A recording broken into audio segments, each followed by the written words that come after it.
उद्योग मंत्री और उनकी पूरी टीम ने बहुत मेहनत करके और संबंधित लोगों के साथ विचार विमर्श करके बनाई है।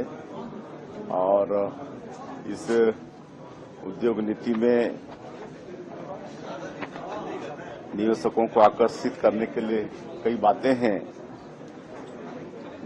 जैसे कर में छूट, भूमि की उपलब्धता, बिजली में रियायत और एक सिंगल विंडो सिस्टम भी उसमें लागू किए हैं, ताकि उद्यमियों को किसी तरह से परेशानी नहीं हो, उनकी मतलब परेशानी कम हो, समय का बचत हो।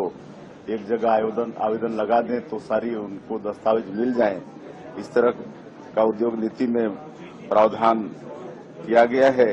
और इस उद्योग नीति में विशेषकर एसटी, एससी, जो आर्मी के रिटायर हैं, आपके अग्निवीर के रिटायर हैं, जो दिव्यांगजन हैं, और जिस उद्यम में 1000 करोड़ और 1000 एम्प्लॉई का प्रावधान होगा, उसको और विशेष रियायत का इस नई उद्योग नीति में प्रावधान है। और बस्तर जो हमारा ट्राइबल बाहुल क्षेत्र है, वहां पर उद्यम लगाने में और ज्यादा रियायत इस उद्योग नीति में है। क्योंकि आपका फोकस नक्सलवाद को खत्म करने को लेकर, तो क्या बस्तर में भी इंडस्ट्री या टूरिज्म को लेकर कोई प्लान बड़ा किया? बिल्कुल, बस्तर में भी बहुत संभावनाएं हैं, उद्योग की भी और टूरिज्म की भी। टूरिज्म के क्षेत्र में तो नक्सल समस्या का समाधान के बाद वो स्वर्ग हो जाएगा। वहां पर आपका चित्रकूट का जो वाटरफॉल है, एशिया का नियाग्रा फॉल जिसकी तुलना होती है, और भी वहां पर डेंस फॉरेस्ट है, गुफा है और भी वाटरफॉल है। तो पर्यटन के क्षेत्र में भी अपार संभावनाएं हैं। वहां पर लौह अयस्क का पूरा भंडार है, कोयला है, उद्योग के लिए अनुकूल वातावरण है। तो इस तरह से वहां के लिए विशेष उद्योग नीति में प्रावधान किया गया है। और आज यहाँ पर पहला हम लोगों का उद्योग जगत के लोगों से इंटरेक्शन हुआ, मुलाकात हुई। और मैं आज गौरव के साथ बताना चाहूंगा कि बहुत कम समय में ही हमारा एक तमिलनाडु का एक उद्यमी राव, वो छत्तीसगढ़ से परिचित होकर और उद्योग नीति से प्रभावित होकर वहां पर आज उनको इन्वेस्ट लेटर भी जारी कर दिए हैं। वो सेमी कंडक्टर चिप्स बनाने का काम बहुत जल्दी छत्तीसगढ़ में करने वाले हैं। वनोपज को लेकर कुछ कर रहे हैं, क्योंकि बस्तर की कॉफी, छत्तीसगढ़ की कॉफी या जशपुर इलाके को लेकर वनोपज को लेकर कुछ? बिल्कुल, छत्तीसगढ़ 44% वनों से आच्छादित है। छत्तीसगढ़ का 44% भूभाग वनों से आच्छादित है और सैकड़ों तरह के फॉरेस्ट प्रोड्यूस हैं। तो इसका भी वैल्यू एडिशन के लिए हमारी सरकार वचनबद्ध है।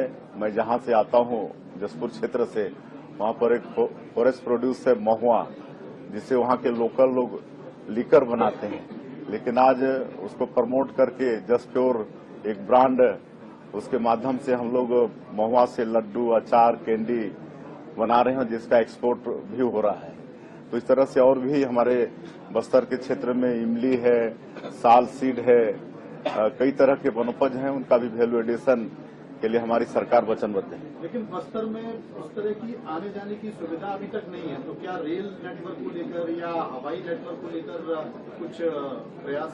जिस तरह से हम लोग नक्सलवाद के साथ लड़ाई लड़ रहे हैं और हमारे आदरणीय गृह मंत्री का भी संकल्प है कि मार्च 2026 तक देश से समूल नक्सलवाद को खत्म करना है, और जिस तेजी के साथ छत्तीसगढ़ की सरकार और वहां के सुरक्षा बल लड़ रहे हैं, मुझे पूरा विश्वास है कि मार्च 26 तक नक्सलवाद का समाप्त होगा। और आज एक साल में जो लड़ाई हम लोगों ने लड़ी है, उसी से प्रभावित होकर आज वहां पर कॉन्ट्रैक्टर भी आ रहे हैं, रोड भी बना रहे हैं, रेलवे लाइन पर भी काम चल रहा है और सारे विकास के काम वहां पर पहुंच रहे हैं। महिलाओं के लिए क्या विशेष जी, महिलाओं के लिए क्या विशेष पॉलिसी? महिलाओं के लिए भी विशेष नई उद्योग नीति में सबसे प्रावधान है, कई तरह के रियायत दे रहे हैं। आदिवासी बाहुल्य राज्य है, तो स्थानीय लोगों को का फायदा होने वाला है। क्या कोई आपने निकाला है जिसमें लोग स्थानीय लोगों हाँ, जैसे मैंने कहा कि इस नई उद्योग नीति में एसटी, एससी, महिला, दिव्यांगजन ऐसे उद्यमियों को विशेष रियायत का प्रावधान है। किसी कंपनियों को लेकर कोई एमओयू साइन करने का प्रावधान बन रहा है? आज तो संपर्क ही किए हैं, आज एक हुआ है ना, आज एक तमिलनाडु वाला।